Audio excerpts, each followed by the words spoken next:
Welcome to my channel Hawking Galaxy. Now today's topic is motion of a wire in a magnetic field. So let us make a wire.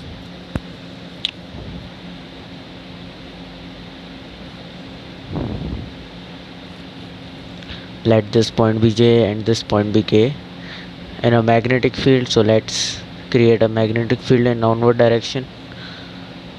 This cross shows the magnetic field in downward direction, and this wire is moving with velocity v. So as we know, if a wire is moving in a magnetic field perpendicular to it, then there exists a force called magnetic force. As we know that a conductor has some positive and negative charge both, so let us conclude positive and negative charge, and the force on the positive charge due to this magnetic field. What is that force? That is magnetic force. It is acted due to by this magnetic field. So magnetic force due to magnetic field downward direction, what will it be? F magnetic QVB sine. As you know, the angle between the magnetic field and velocity is 90 degree. This magnetic field and direction of velocity, the angle is 90 degree. Think about it. Direct light cross means the direction is like this downward direction perpendicular to the paper, and this velocity is like this, so it makes like this. It is making like this. It is like this, perpendicular to the paper magnetic field. This shows the magnetic field, this middle finger, and this middle finger shows the magnetic field, and forefinger shows the direction of velocity. So like this. So these are perpendicular. The magnetic force will be QVV, that is magnetic force. So on the positive charge it will be here, and same here. Let us conclude the negative charge. Magnetic force on the negative charge. How to find the magnetic force? Do you know? I will tell you. Magnetic charge on a How to find a magnetic force on a point charge, a positive charge or negative charge. Basically there is a rule that is known as left hand Fleming's left hand rule, in which both four fingers, middle finger, and thumb are perpendicular to each other, and this is our forefinger. This shows the direction of magnetic field, this shows the direction of current, and this shows the direction of force, thumb.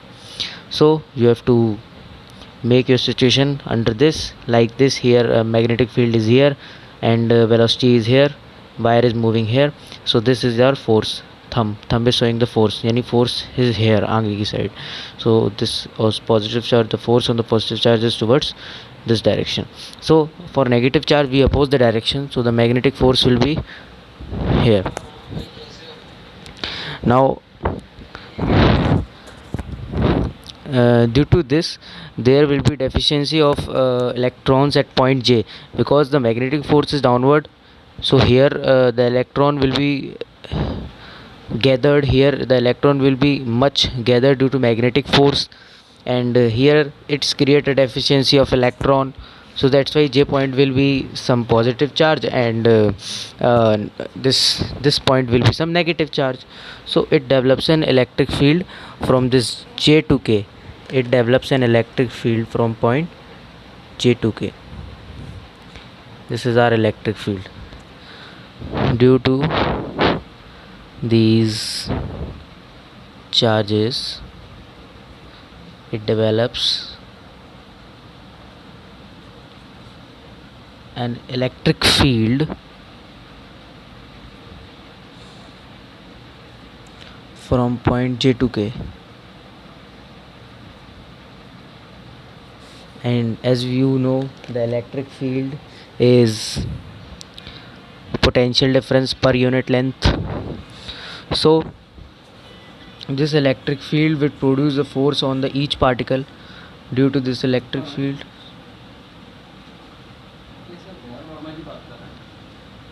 due to this electric field, the force, it this electric field also imposes the force on the each particle. So now the magnitude of force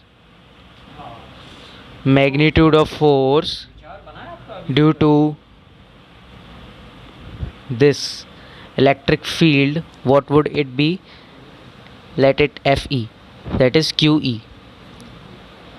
So at some point of time, this magnetic force and this electric force would becomes equal. So this is our electric force, and in this is our electric force. So at some point of time, this Fe would be equal to Fm. So let's do that. Fe at some point of time,